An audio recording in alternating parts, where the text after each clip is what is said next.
BP Sheladiya. આ report કઈ તારીખનો છે ડોક્ટર સાહેબ? 16/10/2025. કોલેસ્ટ્રોલ બધાને હવે આપણને તો ખબર પડી કે બધા રિપોર્ટ કરાવવા માંડ્યા છે. કોલેસ્ટ્રોલ કેટલું હોવું જોઈએ, કેટલાથી ઓછું? 200 ની અંદર. 200 ની અંદર. સાહેબનું કેટલું છે? 213. ટ્રાઇગ્લિસરાઇડ એટલે લોહીનું જાડું લોહી એમ કે ને અમારી ભાષામાં, દેશી ભાષામાં. ઈ કેટલો આંકડો હોવો જોઈએ? 150 થી અંદર 150 ટ્રાઇગ્લિસરાઇડ. તમારું કેટલું હતું? 192. તો લોહી જાડું હતું. ઓકે. પછી ગુડ કોલેસ્ટ્રોલ કેટલા હોવા જોઈએ? 40 થી ઉપર. એમના કેટલા છે? ઓછા. પછી આ છે ખરાબ કોલેસ્ટ્રોલ, નોન HDL. હા, એ કેટલા હોવા જોઈએ? 150 થી અંદર. છે કેટલા? મતલબ આમાં જોવા જેવું જ કઈ નથી, જવા જેવું નથી. એમાં એ કઈ મેળ નથી. બધી લાલ લાઈટ છે બધી. હવે જુઓ, એને કોકે ખબર નહીં કેવી રીતના વળી ડોક્ટર છે એટલે કોક મારા જેવો ભટકાઈ ગયું છે, અને એને વળી માયનું ભગવાનની કૃપાથી કેટલો 18/12 નો રિપોર્ટ છે. 2 મહિના પછી રિપોર્ટ કરાયો. રાઈટ, 2 મહિનાનો અંતર છે ભાઈ. 2 મહિના ને 2 દિવસ. કેટલું આવી ગયું કોલેસ્ટ્રોલ?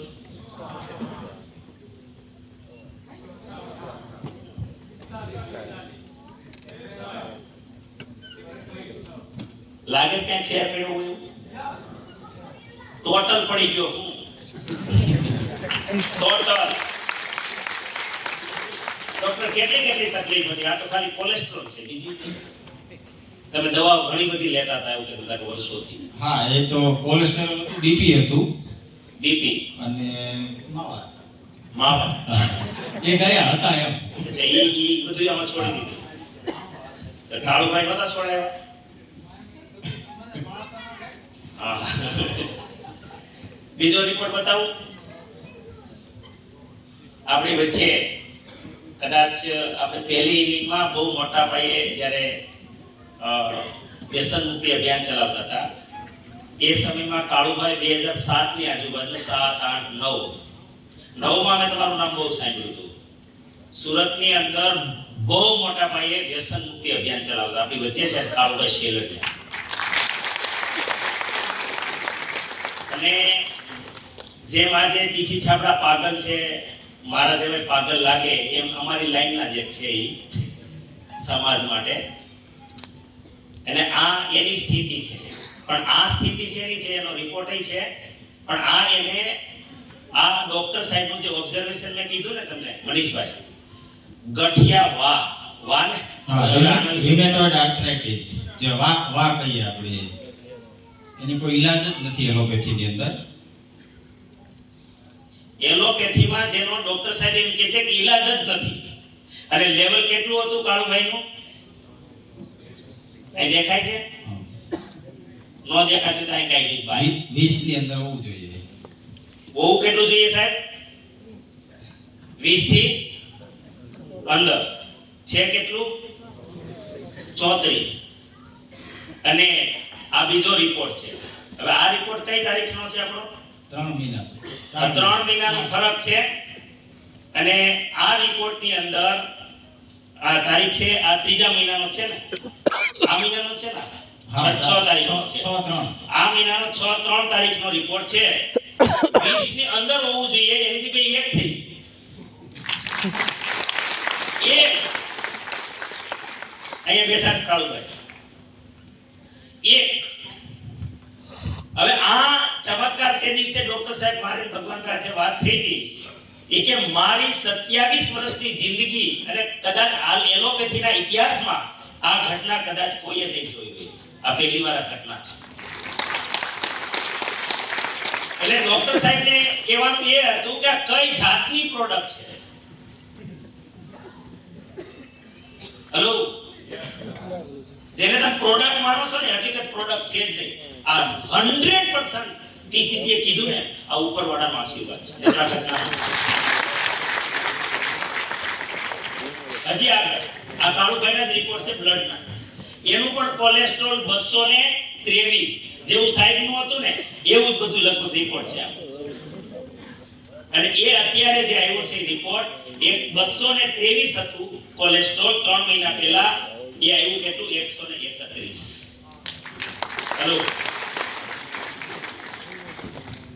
ટ્રાઇગ્લિસરાઇડ કેટલું હતું? ના એમને નોન એચડીએલ વધારે હતું, ખરાબ કોલેસ્ટ્રોલ. હા, ખરાબ કોલેસ્ટ્રોલ કેટલું છે? 182.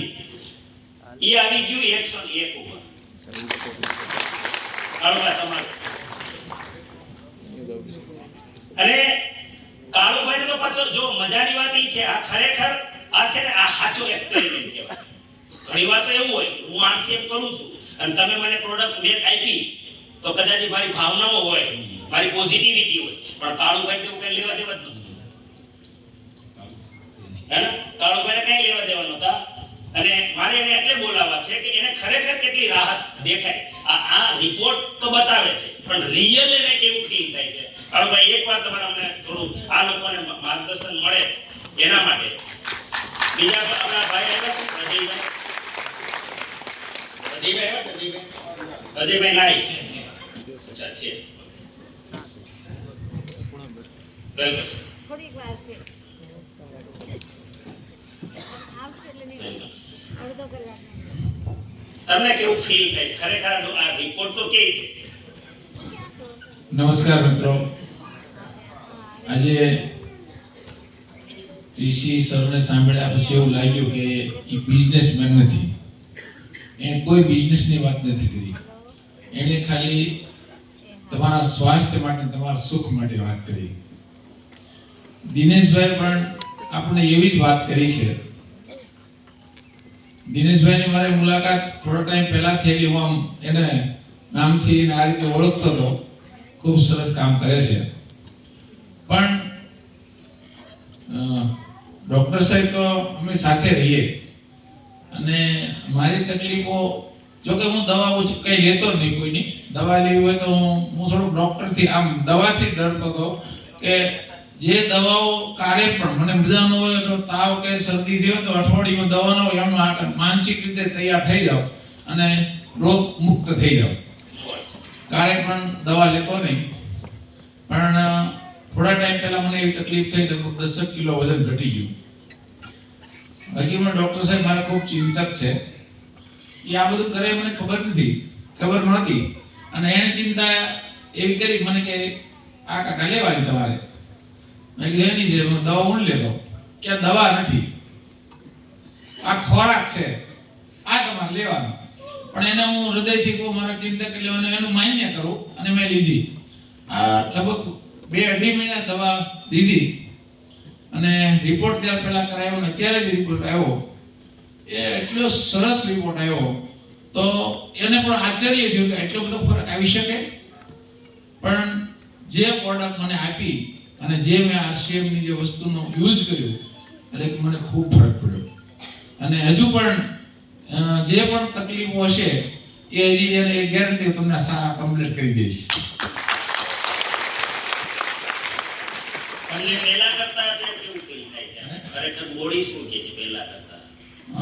પહેલા મને કોલેસ્ટ્રોલ રહેતું હતું. કોલેસ્ટ્રોલનું ઘણા એન્ઝાઇમ ડોક્ટર કહેતા હતા, પણ હું દવા લેતો નહીં હતો.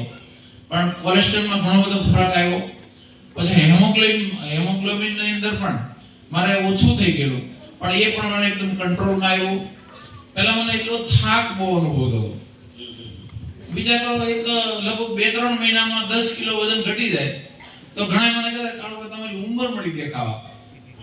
પછી આ જે દવા લીધા પછી, અરે આ ખોરાક લીધી, દવા તો નહીં કહી શકાય, તો ખોરાક લીધા પછી મારા વકીલમાં ત્યાર પછી આ 3 મહિનામાં 3 કિલો વજન વધ્યું પાછું. એટલા માટે આપ સૌને મારી વિનંતી છે, દવા ન ખાવી હોય અને બીમાર ન પડવું હોય તો પૂર્વ તૈયારી કરીને આરસીએમ નું યુઝ કરવું, જેથી કરીને બીમાર ન પડીએ. કારણ કે એ વસ્તુની અંદર એક ઓરિજિનલ વસ્તુ જ આવે છે અને એક એનું ટોટલ સંશોધન કરીને જે વસ્તુ આપણને આપે છે, એટલા માટે હકીકતમાં આપણા માટે ખૂબ ફાયદાકારક છે. રાષ્ટ્રનું નિર્માણ ત્યારે જ થશે તમે સ્વસ્થ હશો. કારણ કે એટલા માટે હેલ્થ વેલ્થ ને હેપીનેસ બહુ મહત્વનું. બે વસ્તુ પાછળ તો થશે. હેલ્થ સારી છે તો તમે વેલ્થ કરી શકશો, વેલ્થ થશે તો હેપીનેસ આવશે. એટલા માટે આજે દિનેશભાઈ ખૂબ એટલી સુંદર રીતે આપણે સમજાવે અને આપણા દિલમાં બેસી જાય એવી વાતો કરી છે. આગળના વક્તાએ પણ ખૂબ સુંદર વાત કરી.